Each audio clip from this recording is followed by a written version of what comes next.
بسم اللہ الرحمن الرحیم۔ السلام علیکم۔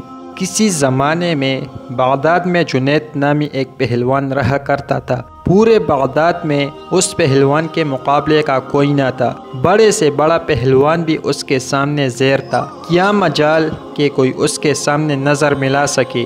یہی وجہ تھی کہ شاہی دربار میں اس کو بڑی عزت کی نگاہ سے دیکھا جاتا تھا اور بادشاہ کی نظر میں اس کا خاص مقام تھا۔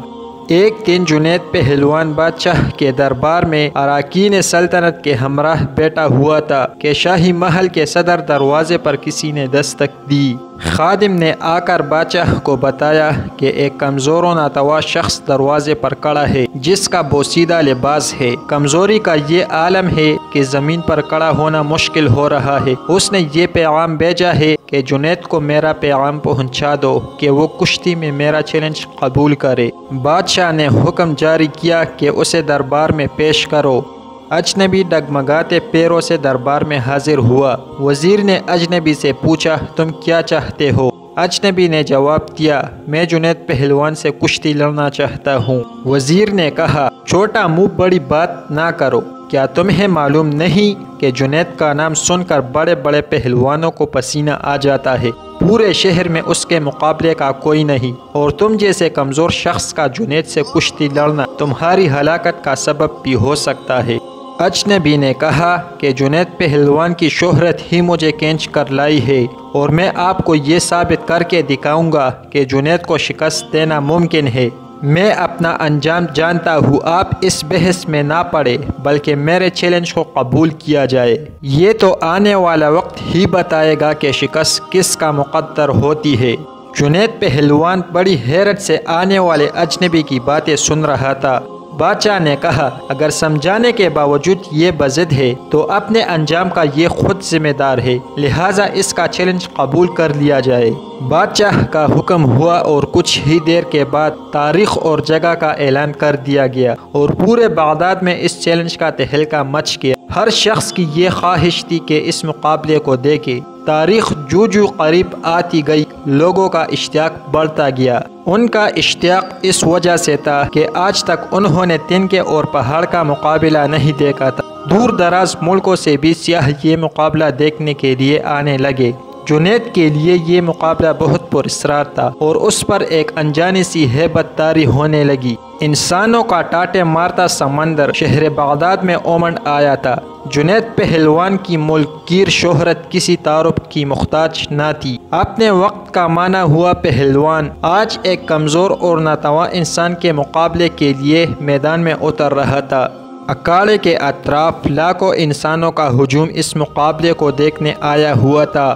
بادشاہ اپنی سلطنت کے اراکین کے ہمراہ اپنی کرسی پر بیٹھ چکا تھا۔ جنید پہلوان بھی بادشاہ کے ہمراہ آ گیا تھا۔ سب لوگوں کی نگاہیں اس پراسرار شخص پر لگی ہوئی تھی جس نے جنید جیسے نامور پہلوان کو چیلنج دے کر پوری سلطنت میں تہلکہ مچا دیا تھا۔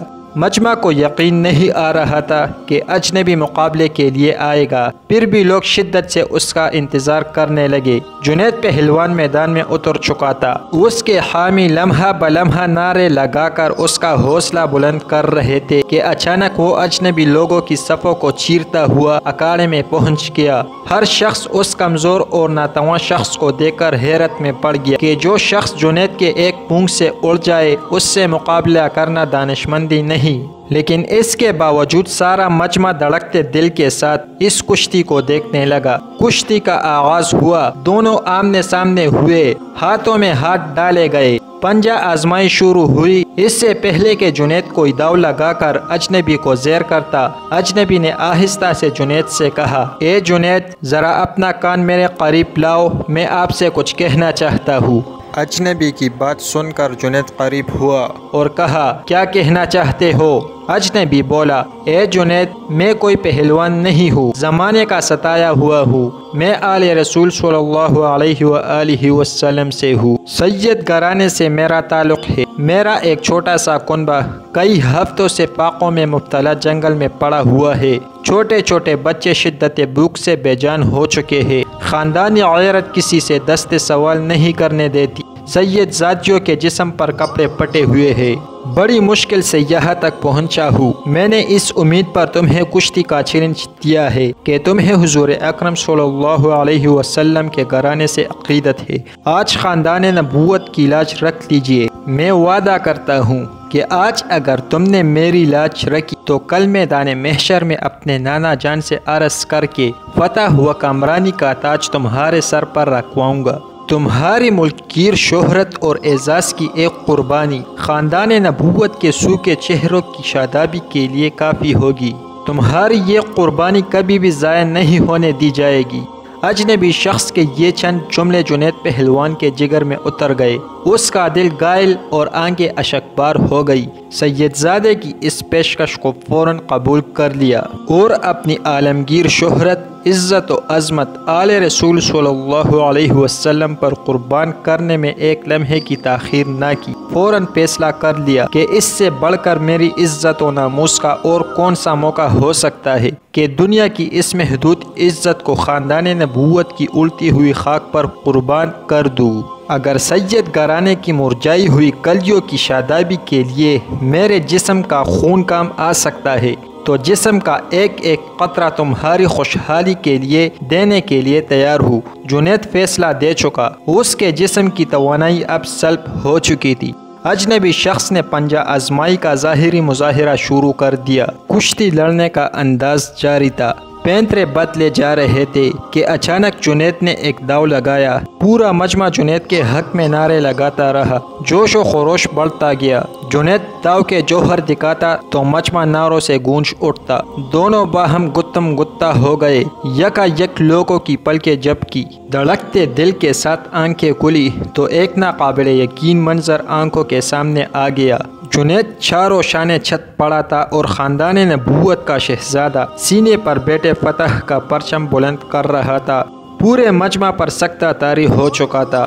حیرت کا طلسم ٹوٹا اور پورے مجمع نے سید زادے کو گود میں اٹھا لیا۔ میدان کا فاتح لوگوں کے سروں پر سے گزر رہا تھا۔ ہر طرف انعام و اکرام کی بارش ہونے لگی۔ خاندان نبوت کا یہ شہزادہ بیش بہا قیمتی انعامات لے کر اپنی پناہ گاہ کی طرف چل دیا۔ اس شکست سے جنید کا وقار لوگوں کے دلوں سے ختم ہو چکا تھا۔ ہر شخص انہیں حقارت سے دیکھتا گزر رہا تھا۔ زندگی بھر لوگوں کے دلوں پر سکہ جمانے والا آج انہی لوگوں کے تانوں کو سن رہا تھا۔ رات ہو چکی تھی۔ لوگ اپنے اپنے گھروں کو جا چکے تھے۔ عشاء کی نماز سے فارغ ہو کر جنید اپنے بستر پر لیٹا۔ اس کے کانوں میں سید زادے کے وہ الفاظ بار بار گونجتے رہے۔